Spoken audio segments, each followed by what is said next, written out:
So we're starting by graphing this equation. And as you take a look at this equation, it certainly does not look like anything that we've done before as a graph. But it still is totally doable, because we have dealt with problems that look somewhat like this before in terms of like simplifying them.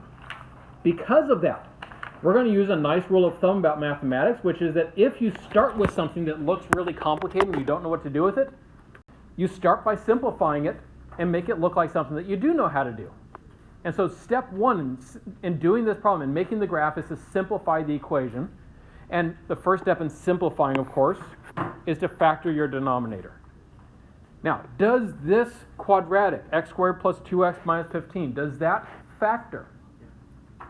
Yes. Because we're looking for two numbers that add to 2 and multiply to negative 15. And that's 5 and negative 3. So yes, it factors. And so I start by factoring it out. And then I look to see if I can simplify from there. Can this now be reduced? Yes. Because notice what is in both top and bottom. I have an x minus 3 in both top and bottom that cancels out.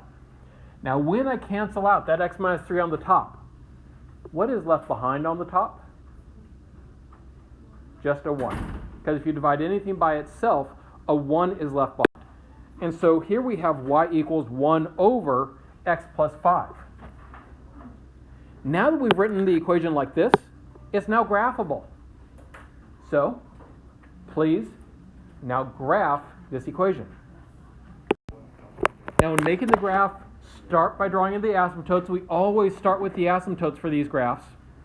And by these graphs, I mean the ones with the x in the denominator. Our first point goes over at 1, 1, because 1 over 1 equals 1. So our first point's over at 1, 1. That, again, is the most critical point. Now from there, I want to fill in a few other points. And remember, you got some options about which points you choose from here. But it's always a reciprocal. That is, it's always 1 over whatever it is. So for instance, let's actually zoom in a little bit here. If I go over 2, what does 1 over 2 equal? Yeah, 1/2, right? And so that means that if I go over 2, I must be going up a half. And so I can put a point there.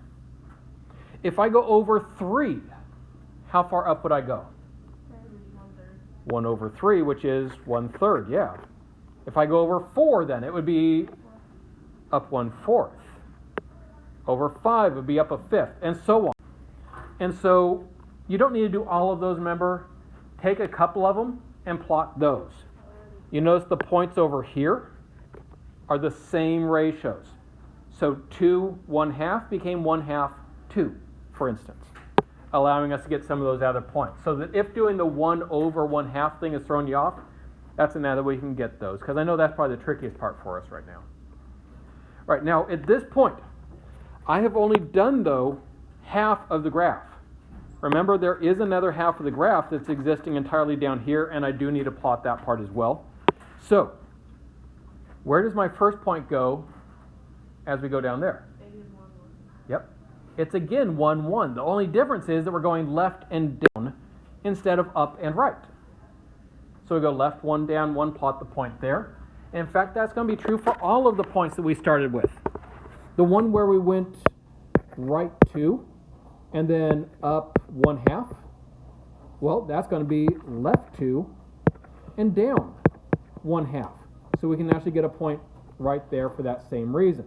And we could do all of them in that bottom left quadrant that way. Now once you've drawn in the points, you can draw on the curve that goes through them. So go ahead and draw on your graph, and you're done. And as you're drawing in that curve, just one little tidbit of knowledge for transparency. When you see the same kind of topic come up in later years, there will be one added layer to the graphing process.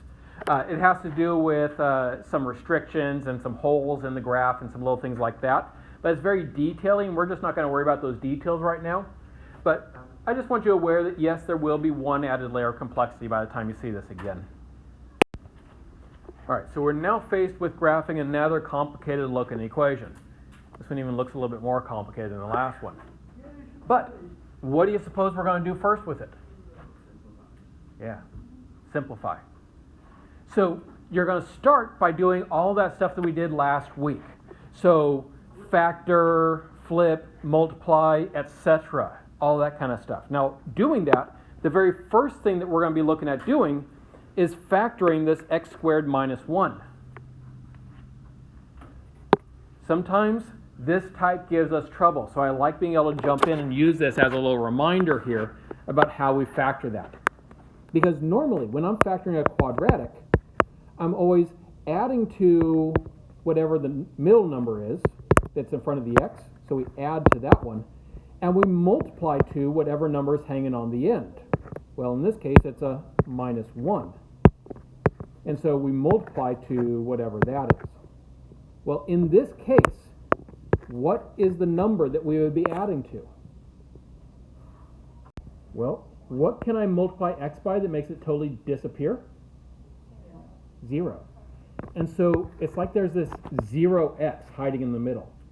So when you see one of these where there's not an x term in the middle, it's just the x squared minus a number, you are multiplying to the number, so we're still multiplying to negative 1 here, but you're adding to 0. Okay, so what would that combination be? And so we say what two numbers multiply to negative 1? There's actually only one combination that doesn't get into decimals or fractions. That's 1 and negative 1. And so that actually is our factor form, because 1 plus the negative 1 is 0. That's what we're looking for. Now that we have factored that numerator, please finish simplifying it from there. That is, take care of the division and simplify. And hopefully you're remembering that the very first step of dividing fractions is to flip the second fraction, always the second, and change it into multiplication. And then when we multiply those fractions, really we're just multiplying straight across the top, straight across the bottom, and leave it in factored form to make your life easy. We don't need to go ahead and distribute it out. We can leave it with all the parentheses in there. Because notice how much easier that is for us to look for something that's going to reduce. And so we just look to see what can I cancel out of both top and bottom. You notice the x plus 1's cancel and the x minus 2's cancel. Now remember though, we are left on the top with a 1 still hanging out there. So when we reduce it all, we now have 1 over x minus 1. And remember why we did that. We simplify it because this is now a form that I can use to actually make the graph. So we did all that algebra just so I can now graph it so much easier. Because from the original form, there's not really a good way to graph it. But from this form, we can.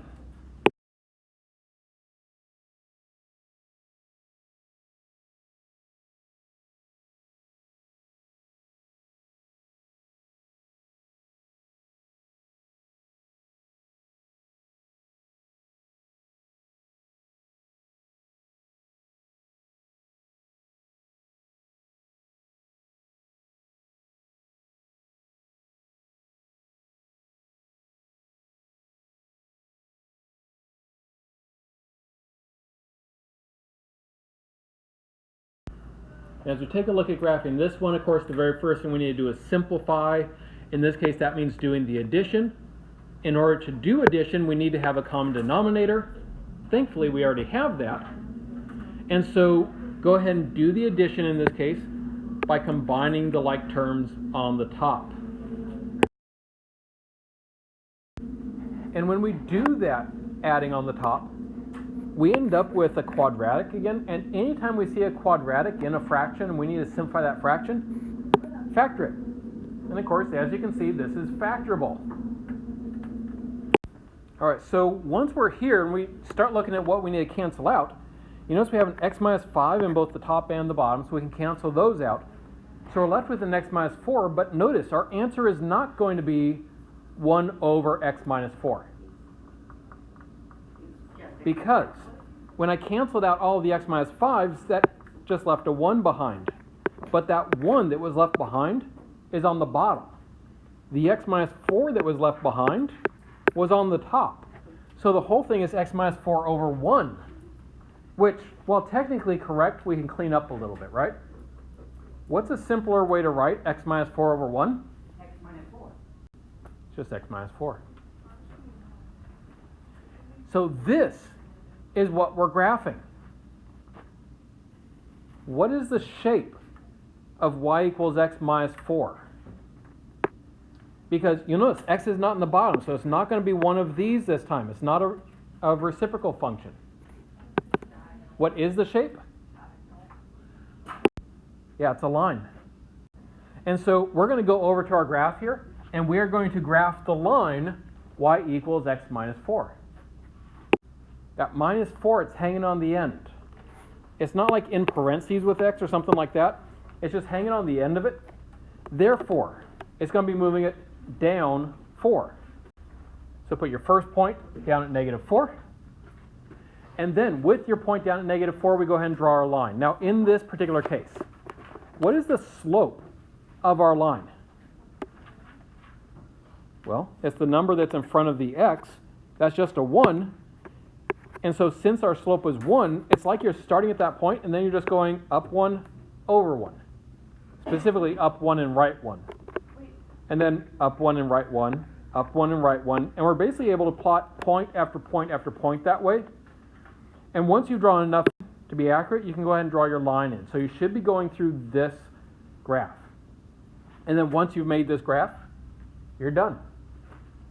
So notice this big old thing at the start, which looked really complicated, it actually has a very simple looking graph. And that's part of what we're doing. We need to simplify these big, ugly rational equations so that we can make them simpler and see that they're actually very easy to work with if we can simplify them.